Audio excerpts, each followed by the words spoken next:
Good morning दोस्तों, आपका हमारे चैनल संदेश टीवी में स्वागत है। आज का मॉर्निंग मसाला।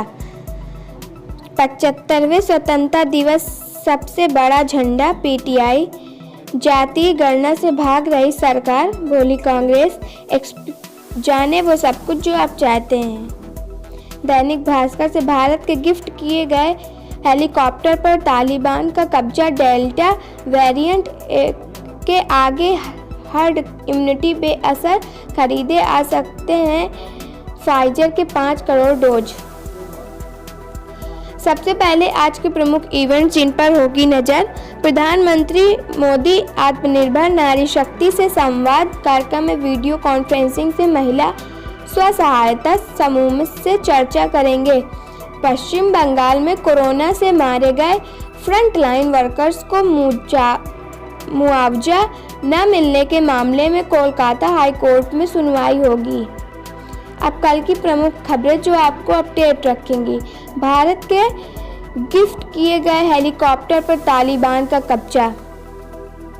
अफगानिस्तान में तालिबान ने भारत के गिफ्ट किए गए Mi-24 अटैक हेलीकॉप्टर पर कब्जा कर लिया है। भारत ने 2019 में अफगानिस्तान की एयरफोर्स को ऐसे 14 हेलीकॉप्टर गिफ्ट किए थे। तालिबान ने बुधवार को कुंदुज एयरपोर्ट पर खड़े Mi-24 चॉपर को अपने कब्जे में ले लिया। हालांकि यह हेलीकॉप्टर उड़ने की हालत में नहीं है। अफगानिस्तान की एयरफोर्स ने इसका इंजन और बाकी कलपुर्जे पहले ही निकाल लिए थे। हिमाचल में लैंडस्लाइड, 10 की मौत, 50 दबे। हिमाचल प्रदेश की किन्नौर में बुधवार को फिर लैंडस्लाइडिंग हुई। शिमला किन्नौर नेशनल हाईवे 5 पर ज्यूरी रोड के नीकुसारी और चौरा के बीच अचानक एक पहाड़ दरक गया। इसकी चट्टानें हिमाचल रोडवेज की एक बस, एक ट्रक, बोलेरो और 3 टैक्सियों पर गिर गई। मलबे में 50 से ज़्यादा यात्री फंस गए। बुधवार देर रात तक 15 लोगों को निकाल लिया गया था। रेस्क्यू टीम ने 10 शव भी बरामद किए। रात में भी रेस्क्यू ऑपरेशन जारी रहा। डेल्टा वेरिएंट के आगे बेअसर हर्ड इम्यूनिटी। कोरोना की तीसरी लहर के लिए सबसे बड़ी वजह माना जा रहा है डेल्टा वेरिएंट ज़्यादा खतरनाक होता जा रहा है। एक्सपर्ट्स का दावा है कि वैक्सीनेशन के बाद बनी हर्ड इम्यूनिटी भी इस वेरिएंट को रोकने में नाकाम लग रही है। वैक्सीनेशन के बाद भी लोग इसकी चपेट में आ रहे हैं। ऐसे में भारत संक्रमण कब तक रहेगा यह कह पाना मुश्किल है। भारत में तीसरी लहर का खतरा भी डेल्टा वेरिएंट की वजह से ही है। फाइजर की 5 करोड़ डोज खरीदी जा सकती है। भारत सरकार अमेरिकी कंपनी फाइजर से 5 करोड़ वैक्सीन डोज खरीद सकती है। वॉल स्ट्रीट जर्नल ने यह दावा किया है। हालांकि भारत सरकार ने इस बारे में कोई बयान जारी नहीं किया है। फाइजर वैक्सीन को अभी तक भारत में इमरजेंसी अप्रूवल नहीं मिला है। कंपनी ने इसके लिए अपना दावा आवेदन भी 5 फरवरी को वापस ले लिया था। वहीं अमेरिका में इसे इमरजेंसी अप्रूवल मिला है, लेकिन फुल अप्रूवल मिलना अभी बाकी है। पीएम ने कहा देश की इकोनॉमी ने फिर गति पकड़ी। भारतीय उद्योग परिसंघ यानी CII की 2 दिन तक चलने वाली सालाना मीटिंग बुधवार को शुरू हुई। वीडियो कॉन्फ्रेंसिंग से प्रधानमंत्री नरेंद्र मोदी ने इसे संबोधित किया। पीएम ने कहा कि हमने इतिहास की गलती को सुधारते हुए रेट्रोस्पेक्टिव टैक्स खत्म किया। इससे उद्योगों और सरकार के बीच भरोसा बढ़ेगा। पीएम ने कहा कि अब भारत की इकोनॉमी फिर से गति पकड़ रही है। मीटिंग में सिंगापुर के उप प्रधानमंत्री हेंग स्वी कीट भी मौजूद थे।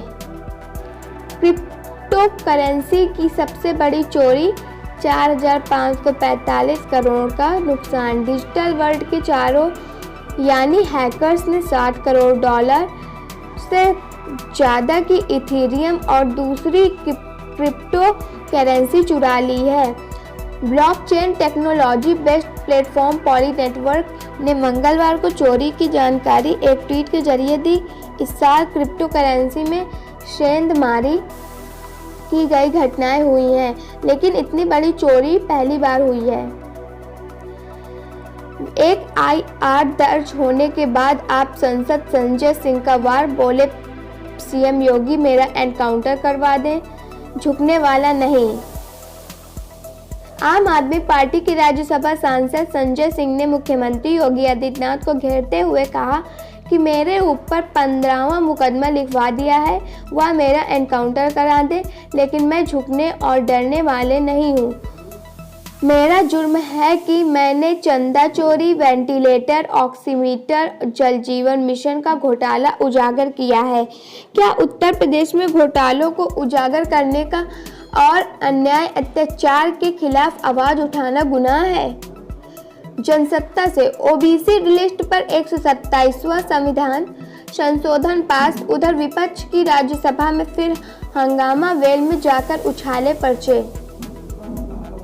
राज्यों और केंद्र शासित प्रदेशों को अन्य पिछड़ा वर्गों की अपनी सूची बनाने का अधिकार प्रदान करने वाले एक महत्वपूर्ण संविधान संशोधन विधेयक को बुधवार को संसद की मंजूरी मिल गई। आरक्षण की 50% सीमा को समाप्त करने की विभिन्न दलों की मांग के बीच सरकार ने उच्च सदन में माना कि 30 साल पुरानी आरक्षण संबंधी सीमा के बारे में विचार किया जाना चाहिए।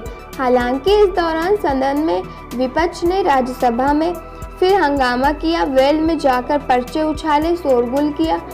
सदन में जोरदार हंगामे के बाद विपक्षी सांसदों ने राज्यसभा में बहिर्गमन किया। इस बीच राज्यसभा बुधवार को अनिश्चित काल के लिए स्थगित कर दी गई। लोकसभा इससे पहले ही स्थगित कर दी गई थी। इससे के साथ ही संसद के मानसून सत्र का समापन हो गया। 10 सालों में 30% से बढ़कर 43% हो गई दागी सांसदों की संख्या। सबसे ज्यादा दागी सांसद बीजेपी से। Politician with criminal background.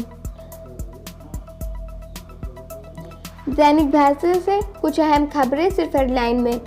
राज्यों को मिला OBC लिस्टिंग का अधिकार। OBC आरक्षण बिल लोकसभा के बाद राज्यसभा से भी पास, राष्ट्रपति की मंजूरी के बाद बन जाएगा कानून। PM मोदी से मिले कैप्टन अमरिंदर सिंह।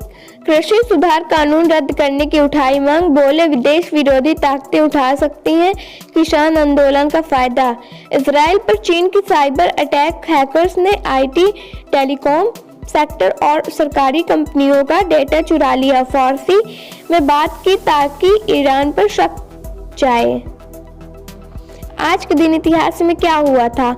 1981 में आज ही के दिन दिग्गज tech company international business machine यानी IBM ने अपना पहला पर्सनल कंप्यूटर लॉन्च किया था। $1565 कीमत के इस कंप्यूटर के होम कंप्यूटर मार्केट में क्रांति ला दी थी। दरअसल 1980 में पहले IBM मिनी और मेनफ्रेम कंप्यूटर बनाता था, जो काफ़ी महंगे होने के साथ साथ भारी भरकम भी हुआ करते थे। इन्हें एक जगह से दूसरी जगह ले जाना बेहद कठिन था। और अब आज का विचार।